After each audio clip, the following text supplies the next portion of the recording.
doesn't make sense to wrap up the trade war right now so that we as a country can focus on the biggest thing that's weakening our great nation. Diversity, equity, and inclusion. Yes. DEI, diversity, equity, and inclusion. MAGA world's blamed this scourge for everything from the fires in California to the attack on Bourbon Street to inflation to the Baltimore Bridge collapse to why your children are confused about the race of mermaids. Because mermaids, boys and girls, are gingers. They've always been there. The latest example being the plane crash in Washington. It was the DEIist. But don't take my word for it. Let's let MTV's Road Rules star and Fox and Friends B-teamer explain DEI. You can't focus on diversity, equity, and inclusion when you try to hire air traffic controllers. You want the best. You want the brightest protecting yourself and your family. We will have the best and brightest in every position possible. It is colorblind and merit-based. Look, there's a lot of reasons why the FAA is in a bad place. But these guys would have you believe that the main problem is that standards were somehow lowered to make sure that a black person or a gay person gets a chance to land your plane, even though the requirements to become an air traffic controller are the same. But by culture warring this tragedy, Americans spent that terrible night holding their breath that the pilot or the air traffic controller wouldn't be a woman or a black person or in a wheelchair. Because what they're trying to do is make the default setting on competence in America a white guy. That's what this is, a reset to the factory default. Because, of course, these two are there purely based on merit and smarts. And it's just taken for granted. It undercuts every black person of color, woman in this country, that the job that they have, they don't deserve. It's the mantra in the Republican Party that gives you brain-turning moments like this. In the United States of America, we get ahead and succeed by merit and merit alone. Yes, merit and merit alone, says RNC chairwoman Lara, hold on, let me get my glasses. Trump. It was a blind submission, never saw her name on the application. That's the irony of this whole thing. The people standing next to Trump on that terrible night, blaming DEI and trying to reinstall white guys as the only non-suspect pool of hires are themselves DEI hires for one particular identity that they possess, the ass kisser.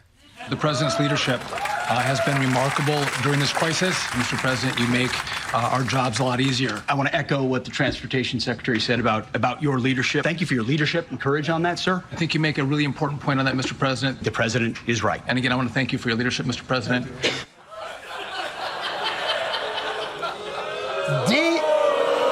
DEI.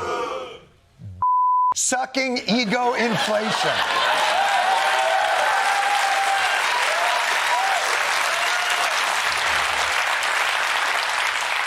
Obviously, if you think of sucking as a compound word. As you know, we've been following the case of Kilmar Abrego Garcia. Undocumented migrant from El Salvador, married an American woman, has a kid, living the American dream. Until the Trump administration sent him to an El Salvadorian mega prison by, and I'm quoting the Justice Department here, if I may, is an administrative error. If only there was a convenient and timely way that the prisoner could be brought back to the United States that wouldn't really inconvenience either nation. President Bukele at the moment flying from El Salvador to Washington, D.C. What?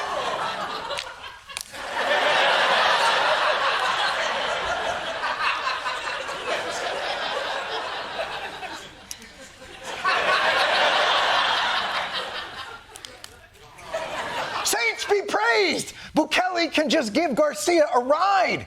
You don't even have to give Garcia the middle seat. I'm sure Garcia would just grab the wing and Tom Cruise it over here if he had to.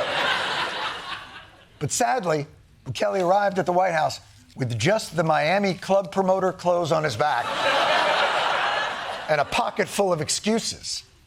Can President Bukele weigh in on this? Do you plan to return him? How can I smuggle a terrorist into the United States? I don't have the power to return him to the United States. You know, can I honestly tell you, like, this isn't even the thing that's, like, they're f***ing enjoying this. Like, the two of them. Our president, their president, okay, I guess we'll just have to let him rot in a prison, even though he didn't deserve to be there. You guys don't care about this guy. I'm talking about these two, but somebody else cares about this person. And you just randomly, with no evidence that you'll show anybody, called him a terrorist. And one of the weirder parts about this is the only thing that seems to upset Trump about the entire situation is having to answer a perfectly reasonable question from Caitlin Collins about it. You said that if the Supreme Court said someone needed to be returned, that you would abide by that. You said that on Air Force One just a few days ago. And they said that it must be facilitated. Why don't you just say, isn't it wonderful that we're keeping criminals out of our country? Why can't you just say that? Why do you go over and over? And that's why nobody watches you anymore. Nag, nag, nag. You sound just like the Supreme Court. Nag, nag. But fear not, America. For every time a lamestream media journalist gets shunned, an ass-kissy one gets its wings. Do you have a question, please? Mr. President, thank you so much. You scored another major investment win this morning when NVIDIA pledged to build its AI supercomputer, the first time ever, right here in the United States. That's a question I like. That's true. Yeah, that's not a question. I guess it's your favorite kind of question, a compliment. But rest easy, Americans, if there's one thing we all know, it's that first they come for the undocumented migrants, and as long as nobody speaks out, they stop. You mentioned that you're open to deporting individuals that aren't foreign aliens but are criminals to El Salvador. Does that include potentially U.S. citizens, fully naturalized Americans? If it's a homegrown criminal, I have no problem. I'm talking about really bad people. Really bad people. He's going to do that to U.S. citizens. I think the hosts of The View are about to get administratively errored. I got to tell you, I did not think he would get this authoritarian this fast. I really didn't. I'm sorry. Who could have known? Maybe if somebody out there had yelled at me on Blue Sky about this, I would have known. But no one did. Except every day. In all caps. The real measure of Trump's first 100 days is the shrewdness he showed in the war he did start. My fellow Americans, this is Liberation Day. Liberation Day! It was a devastating sneak attack launched from the Rose Garden. Fortunately, the country he snuck up on was ours. Tariff chaos, markets in free fall. Everybody kind of caught off guard, flat-footed on Wall Street and elsewhere. Major retailers like Target and Walmart have warned shelves could go empty in a matter of weeks. The bond market melting down overnight. There's now a 60% chance of a worldwide recession. There's chaos, there's uncertainty, no one knows what's going on. Yes. And apparently plunging our nation into this dark economic abyss is all part of the plan. Well, in game theory, it's called strategic uncertainty. So you're not going to tell the person on the other side of the negotiation where you're going to end up. Right.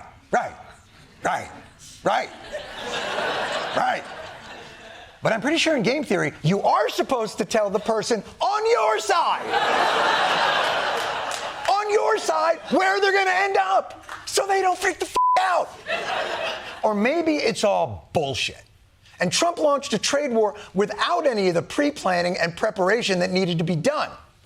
And Bessent has to go along with it because he's in the service of an impulsive man baby that you have to lie to so he doesn't turn his fire hose of vindictiveness onto you.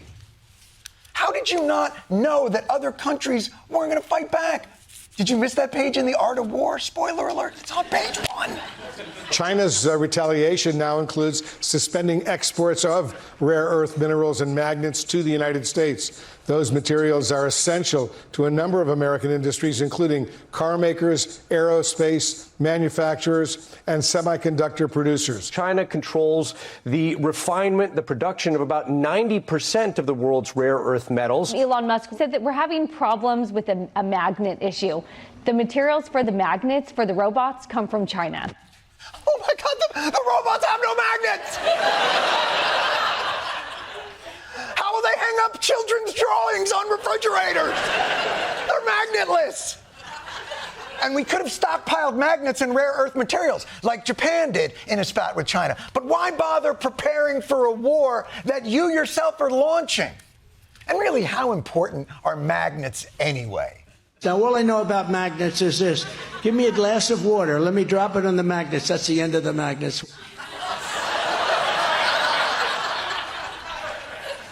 So we have the end of the magnets, the beginning of the magnets. Does it really matter? And we're in this position because we've been sold this idea of Trump as the master, the art of the deal. Only he can bring these nations to heel. It is all bullshit. I'm telling you, these countries are calling us up, kissing my ass. Trump told Time magazine that talks were underway and that Chinese President Xi Jinping had called him. China has shot back repeatedly, saying no, they are not talking. The president said, I've made 200 deals. Time, you've made 200 deals? Trump, 100%. 100%? Bullshit. Here's how you know.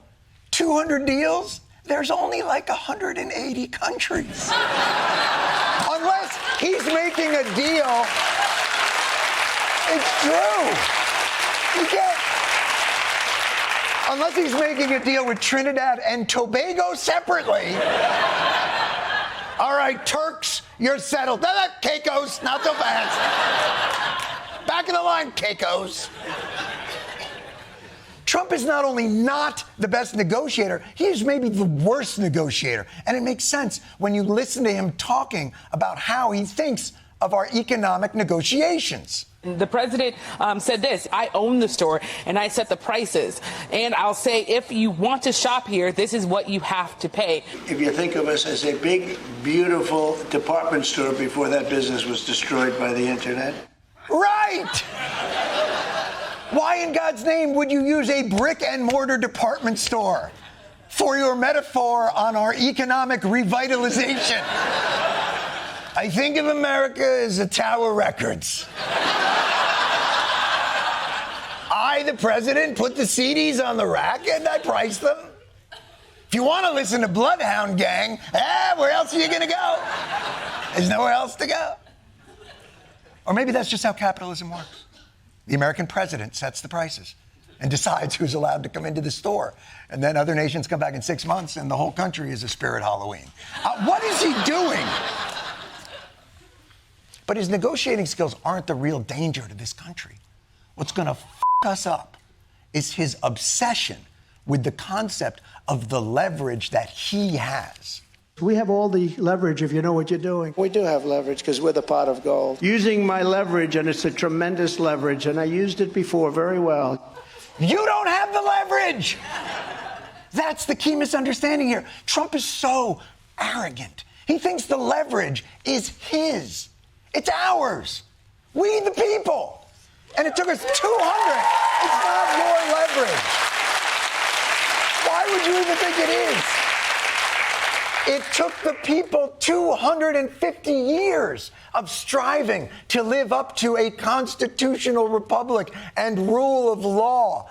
Painstaking equity that you are squandering. That is the crux of American exceptionalism. You just want to make us great. That's a downgrade. Our brand is not strategic uncertainty. And you are not the keeper of our pot of gold. You are a temporary leprechaun. And the more enamored...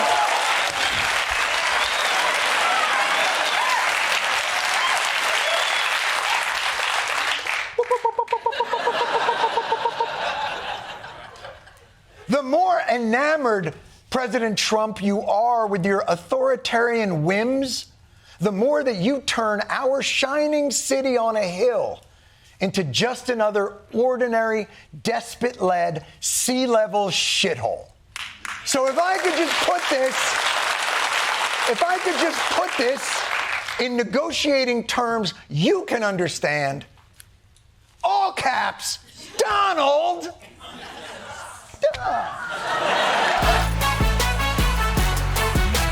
The Trump administration is preparing to accept a super luxury Boeing jumbo jet from the royal family of Qatar. That luxury jumbo jet, which has a value estimated at $400 million, the aircraft would be used by President Trump as a new Air Force One and then transferred to the Trump Presidential Library Foundation shortly before he leaves office. What? Qatar is giving us a plane that Trump gets to keep. He's like the reverse Oprah. I get a jet, and that's it. I get a jet for my library. Why does his library need a jet? Why would your presidential library need... hello, I'm calling from Europe, and I need a book about Trump by morning. And the book must travel in the comfort and style one can only get from Qatar. It's known as the most luxurious private jet in the world, described as a flying palace. It features the biggest master bedroom in the sky, as well as some very plush living quarters and several private offices. Some of the 9 bathrooms on board have full showers and even a bidet.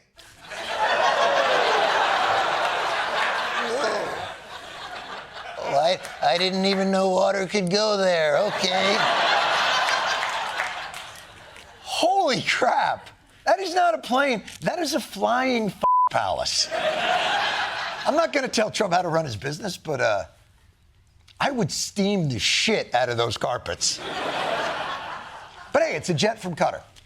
We can trust them. They're not suspect like Canada or working to undermine us like all of our other democratic allies in Europe. Qatar is considered an American ally, but it is also an ally of Iran and China and even Hamas. Oh! Trump's going to take a $400 million jet from people he would expel from Columbia University. I think, you know what? This is shocking. This is shocking. I think I know what this news might do to our eye pubes. It raises many, many eyebrows to have this sort of deal at all.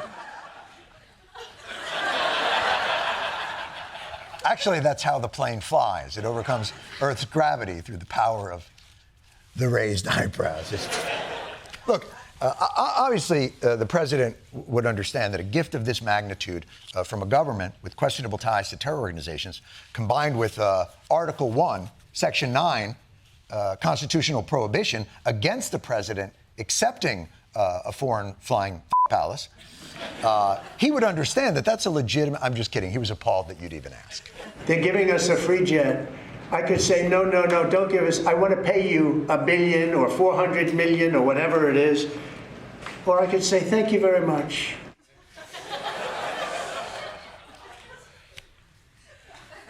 It's not a free jet. That's the point. You know the expression, there's no such thing as a free lunch? That's about being skeptical of the motives of somebody who gives you a sandwich. A sandwich, a BLT. Now, imagine that BLT has an engine, 9 bathrooms, and funds proxy wars. Admittedly, it's starting to feel like there might be something to this whole king thing. Let's go to the source, the original No Kings protest, the revolution. Let's see what's in the Declaration of Independence. I just want to see very quickly if we have... Hold on a second. There's listed 27 specific grievances against the king. Time for a surprise inspection. Let me just see very... Oh, you know what's that?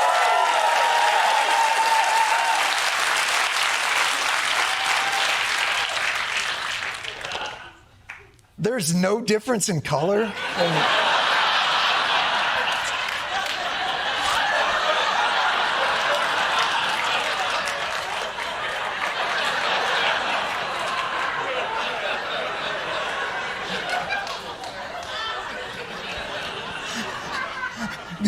actual color of my hair is store-bought colonial wig.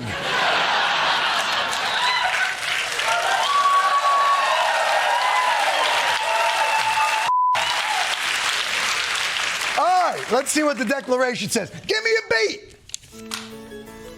Come on. All right. The Declaration says, he has kept among us in times of peace standing armies without the consent of our legislatures. Done. Cutting off our trade with all parts of the world. Ooh, that does sound familiar. He has obstructed the administration of justice. It's getting hot in here.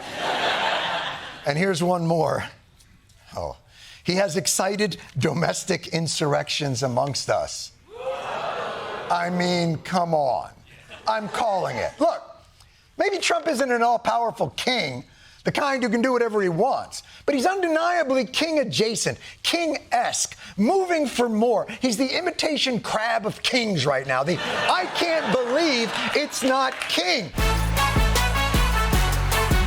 But most notably, this weekend marked the passage of the legislative coup that was Trump's big tax and spending bill. Now, I'm going to let you know, there were some cuts. The Medicaid cuts alone could total roughly $930 billion, with at least 11.8 million people at risk of losing their health coverage. It also cuts another $285 billion in food assistance. An end to clean energy credits from the Biden era. New caps on the amount that students can borrow in federal loans. 3 million poor people and kids will lose school lunch help.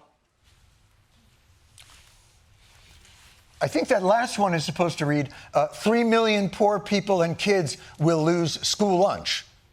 Help!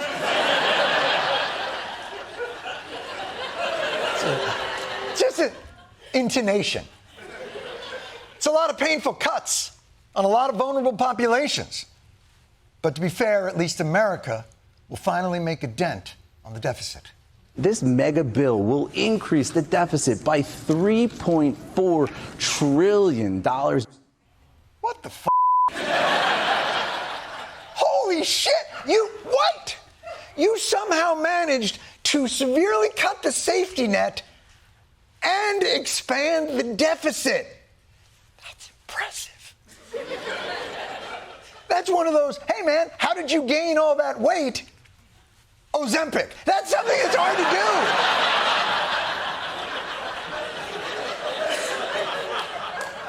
I'm on Ozempic, and now I'm really fat. So even though some of our nation's most vulnerable are taking a pay cut, fear not. Other people are getting a raise. There's $157 billion in new spending for the military and another $150 billion for immigration and border enforcement.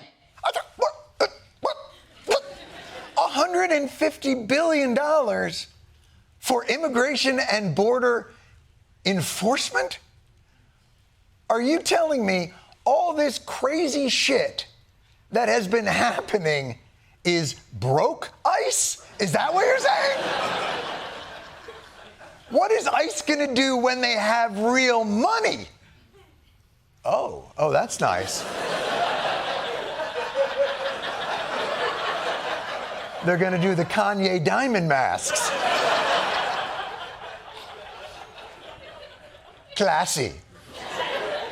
But America's military and paramilitary weren't the only winners in this bill. Changes to the tax code could benefit corporate America and manufacturers. The bill features roughly $4 trillion in tax cuts, mostly for the wealthiest Americans. The estate tax becomes permanent and more generous. The holy grail of this tax plan, the best part of it for businesses, is bonus depreciation. And all the private jet makers have been salivating over this possibility.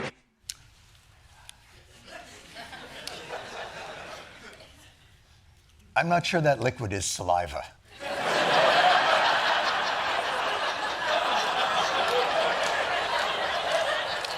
But okay, the winners continue to be the winners. Either way, this bill was a big victory for MAGA. and Republicans were turned up. It's fun to stay at the YMCA. It's fun to stay at the YMCA.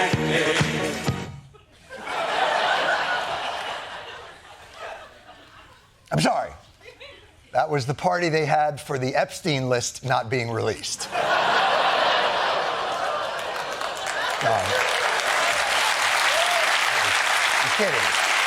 I'm kidding. That's not what that was.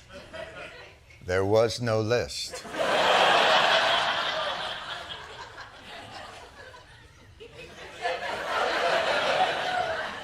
There never was a list.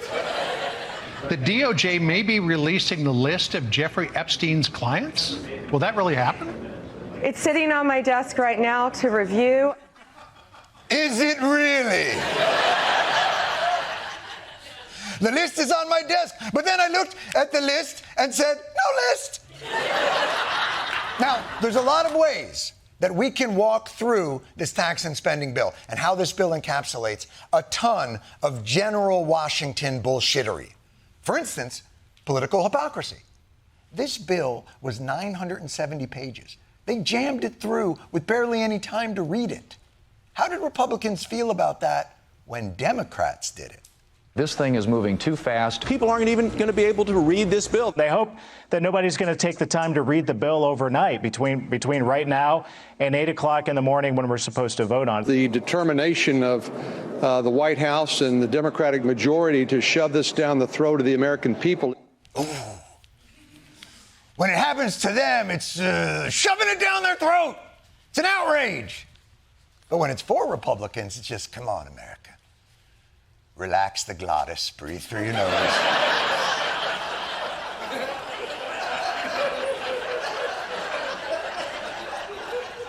It'll all be over soon.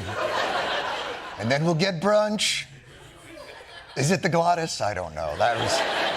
It was the funniest throat organ I could think of. It should have been clear that this bill, like everything else, was going to pass on the day they said it was going to pass, that the no's for the bill were for show, like Senator Josh Hawley's deep concerns. This is real Medicaid benefit cuts. I can't support that. No Republican should support that. We're the party of the working class, Manu. We need to act like it. You need to act like it. Did you act like it, Josh? Did you? Hawley ended up voting for the bill. He put in a statement, quote, I will continue to do everything in my power to reverse future cuts to Medicaid. Oh, yes, future cuts. Everything in my power for future cuts, except voting no in the present. Or how about Senator Ron Johnson? You've got deficit concerns for the children. I'm concerned about my children and my grandchildren and the fact that we are stealing from them. We are stealing from our children and grandchildren. $37 trillion in debt, and we're going to add to it as Republicans? That is unacceptable. You'll never guess who accepted it. Senator Ron Johnson flipped from a no to a yes. Sorry, children and grandchildren. Maybe next future. Any other Republican who initially said, this is terrible, I'm not voting for this, and had an even dumber reason for flipping to yes? Tim Burchett from Tennessee. I'm looking at your dumb ass. The president was wonderful, as always, informative, funny. Told me he liked seeing me on TV, which is kind of cool. Yeah, he signed a bunch of stuff. It's cool. Was it cool? He signed a bunch of stuff for you? It was cool. Was that your class's first trip to Washington? He gave us M&Ms. I'll vote whatever he want me to vote for. He signed my tits. Whatever you want, I'll do it. By the way, nothing makes me distrust Donald Trump more than saying that guy is good on TV. It's all pro wrestling. The only difference between that vote and wrestling is that wrestling is fun and takes actual courage. And they didn't even get concessions to flip their vote. Only one senator apparently got meaningful concessions, and that's Lisa Murkowski of Alaska. And those concessions really wouldn't work anywhere else but Alaska. Senator Paul said that that your vote was a bailout for Alaska at the expense of the rest of the country. Oh my God. That's what Senator Paul said. This one was easy. Senator, we've got the... I didn't say it, ma'am. I'm just asking for your response. That's my favorite clip ever. She stares him down, and the reporter goes, I didn't say it. I don't know. I'm just, look, I don't even like this. Look, I wanted to work in the control room, but I'm handsome. So they put me out here because they didn't want this moneymaker to go to waste. But excluding all the fake narrative shenanigans and hypocrisies and fecklessness is the central truth of this bill.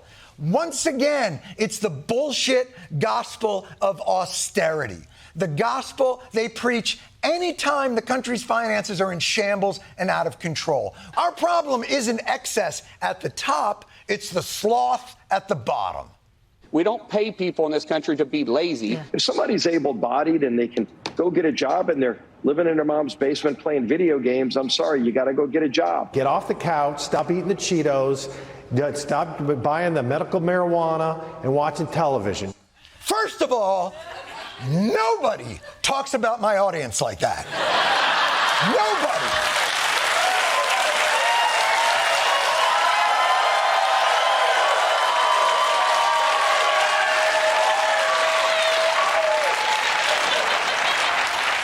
Yeah! You hear those f***ing Cheetos, man? Second of all, it is such a f***ing lazy and wrong trope. I don't know if you've noticed, but those people smoking dope, sitting around playing video games, they're all f***ing Twitch millionaires now. And it's this lazy bullshit narrative that our finances are screwed because of how comfortable we have made it for the poor. A mindset perhaps perfectly encapsulated by this human editorial cartoon, Congressman Troy Nehls. Can I ask you, though, about the CBO score and the idea that 11 million, 12 million Americans may lose health insurance? I don't have any faith and confidence in the CBO. They're scoring. They're wrong half the damn time. I don't give any... No. A congressman who just voted to force people off of Medicaid and food assistance. Just smoking a fatty with both hands bandaged. From what I can only assume is a friction burn from too much celebratory masturbation. There's no other way around it. Oh. Medicaid and food stamps. I got blisters on me fingers. The problem in our country isn't the sliver of able-bodied people that are somehow coasting on the unearned medical coverage they may or may not use, but the millions and millions of people in this country who work f***ing full-time jobs and still need food and medical assistance. That's the system that's broken. Fix that system. What are we talking about? And yet,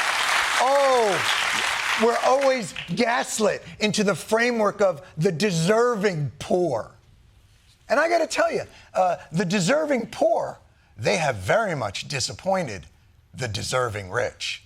OpenAI founder Sam Altman said he was politically homeless in a July 4th message he posted to X. Excuse me, not to be that guy. I believe the term is politically unhoused.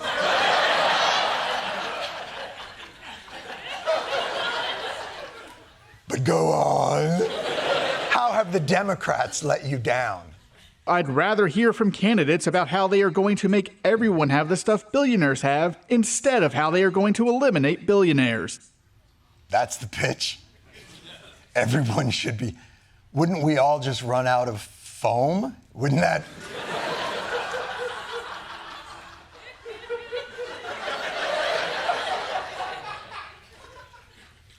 I wasn't invited. But that's the pitch. Somehow it is fiscally irresponsible to build a stronger floor for everyone to stand on if it may in any way lower the already astronomical ceiling height experienced by the rare few. This bill is the most f***ed up performance review our country could ever deliver. It's the government sitting us all down and telling us where we've been irresponsible with the spending. We start with the wealthy.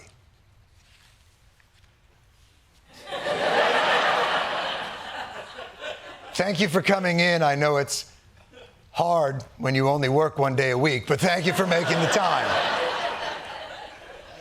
It's been a tough year, but as always, wealthy, you're killing it. In the words of a place you probably never eat at, we're loving it.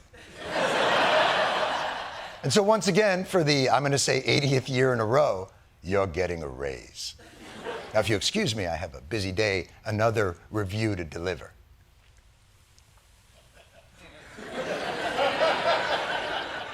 You freeloading motherfuckers. It has come to my attention that some of you are having breakfast and lunch. Maybe you haven't heard our deficit is out of control. We need that lunch money for more important things, which reminds me.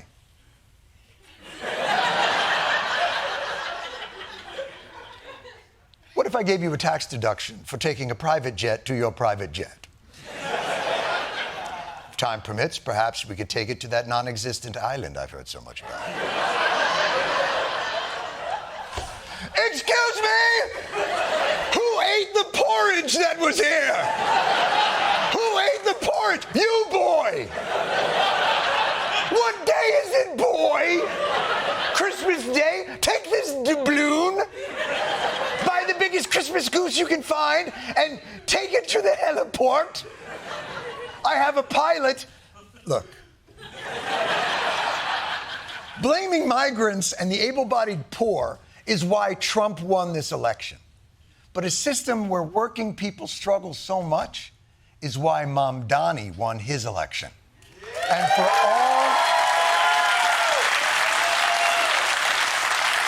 for all the people who are worried about Mamdani's socialist tendencies, guess what? He's the best case scenario, because this system is not sustainable. And if this doesn't change, there's gonna be more drastic action. Really? Yeah. We're gonna need a bigger pot. This past weekend, the shutdown took its worst turn yet, as notices began to go out for health insurance premium hikes, and millions of Americans also lost their SNAP, or food stamp benefits. It's as heartbreaking as it is infuriating, but there's one American who's taken this harder than anyone else. The president is desperate for SNAP benefits to flow to the American citizens who desperately rely upon it. He is a big-hearted president.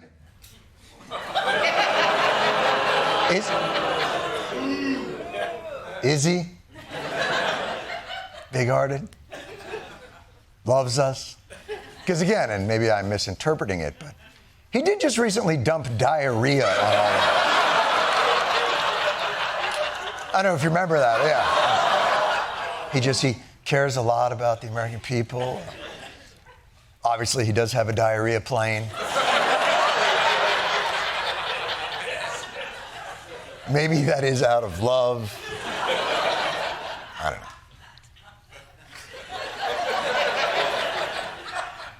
It feels somewhat dismissive. But of course, I'm only seeing the small portion of the day he spends dumping diarrhea from a plane on the American people. I'm sure that's not the entirety of his efforts on our behalf.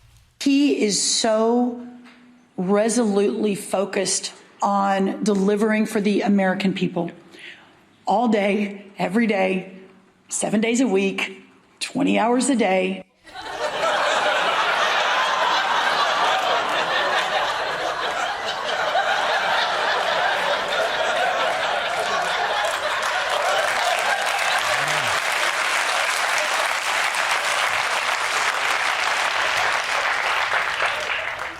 Did we miss an executive order about how long days are? How far did you guys set your clocks back? But okay, 7 days a week, 20 hours a day, 4 hours for diarrhea plane training.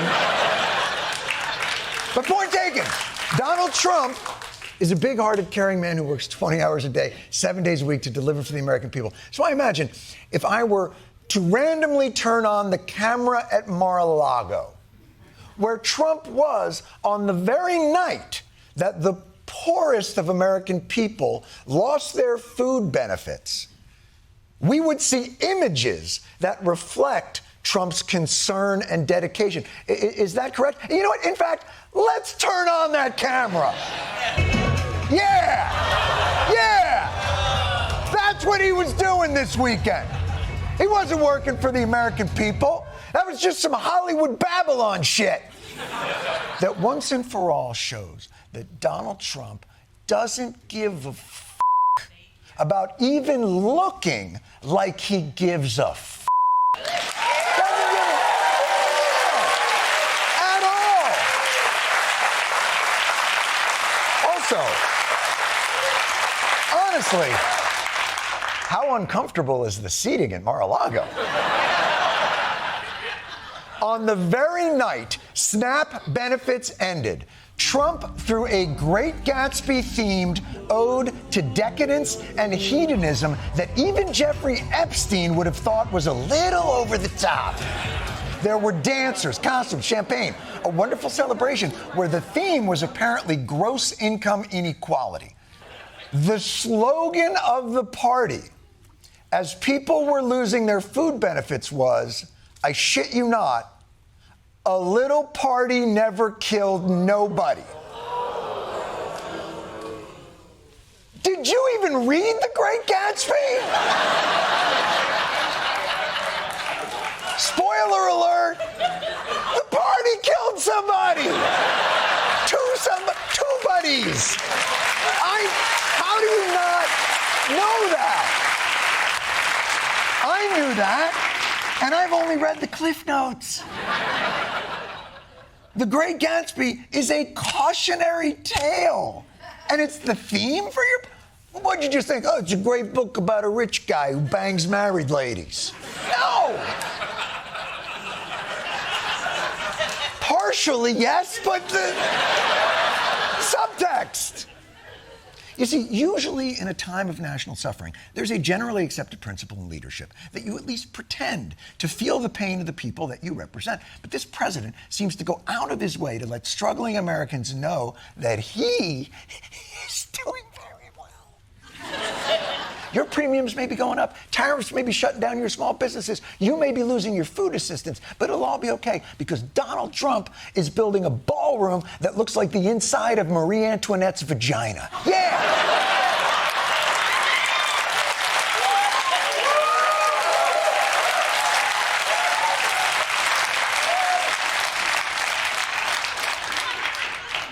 I don't actually know that. That was rude. I've heard. And I know what you're thinking as your electricity bill skyrockets and they're shutting off your heat. Will guests of this ballroom be able to shit in bemarbled rooms? Well, the answer is yes. President Trump revealed photos of a newly renovated Lincoln bathroom. He posted 6 times today about it. He uploaded a total of 25 detailed photographs of the gold and marble upgrades, including the view from his new toilet.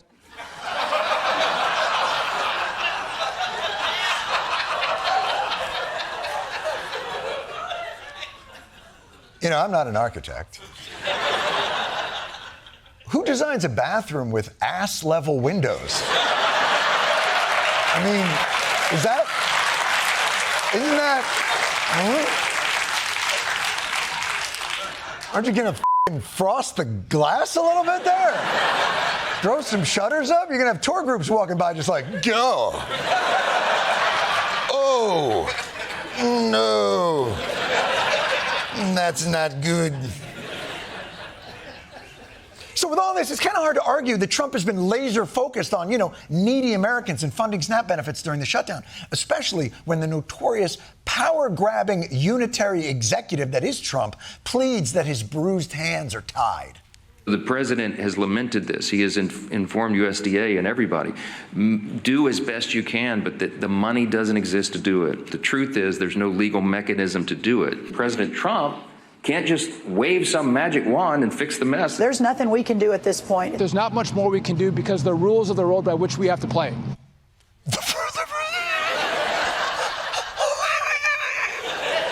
The rules? Did you just say you can't do it because of the rules? The rules of the road? When have you followed the road? Well, you follow the road rules. But when has this administration followed the rule? You guys have been grand theft f***ing auto this entire presidency. The whole time. But now, hey, everybody, we're just going to take a quick break from unauthorized Caribbean boat bombing and sending hairdressers to El Salvadorian prisons to remind everybody, no passing on the right. Gotta respect the rules of the road. How disingenuous has this gotten? You'll never guess which branch of government that the Trump administration is deferring to for guidance on these food assistant payments. When can we expect the Trump administration to make these payments? Oh, well, President Trump just truthed out that he needs to hear from the courts how this is going to be done. The courts? The rules of the road and the courts? Are you kidding me right now?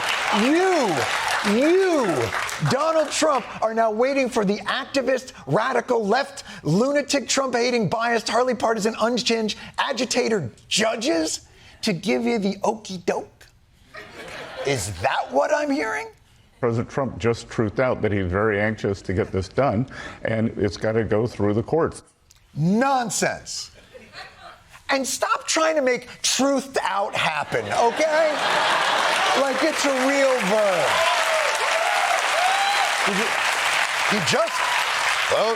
It's an excellent question. He just truthed out. Like what?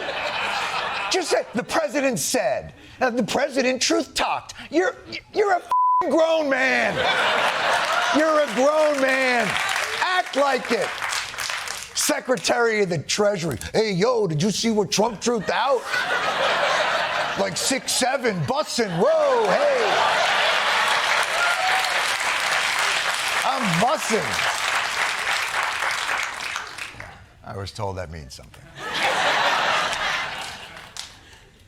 So the courts ruled Friday that the administration does have to continue some SNAP benefits, and the administration has finally agreed to at least partially fund it. But even then, they're so weird about it. We have a little rainy day fund for food stamps in case there's a disaster, which is about half as much as you need for a month of food. And they're saying, oh, just release that.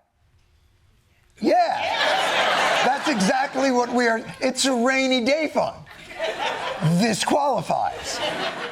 But also, as you've seen with the hurricane in Jamaica, that, if our rainy day fund is gone, then what happens if we have a rainy day? It doesn't have to literally be a rainy day to be a rainy day fund.